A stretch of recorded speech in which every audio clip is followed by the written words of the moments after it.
Calon persendirian SPM dan ulangan 2026, pendaftaran dah buka tau. Saya video ni cepat, jom Essential Explain cara daftar online je. First kali, korang kena pergi ke portal pendaftaran calon persendirian SPM di sppat.moi.gov.my. Tekan menu calon persendirian SPM dan SPMU. Contoh, korang nak pilih SPM ulangan. Ingat tau, korang boleh daftar 3 subjek je, Bahasa Melayu, Sejarah dan Matematik. Tekan kotak daftar, masukkan maklumat diperlukan dan tekan mohon untuk proceed pendaftaran. Bersedia untuk buat bayaran asas RM20 dan bayaran mata pelajaran dalam senarai ni. Pause kalau nak tengok lama sikit.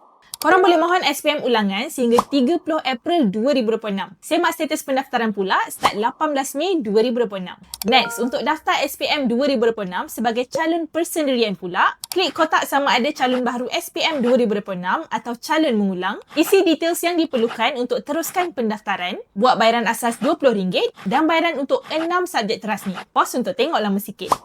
Pastikan daftar SPM 2026 sehingga 30 April 2026. Kalau lewat, kena bayar processing fee RM150. Jangan lupa semak status pendaftaran korang start 1 Julai 2026. Share video ni dekat kawan korang yang nak ambil SPM atau SPM ulangan 2026.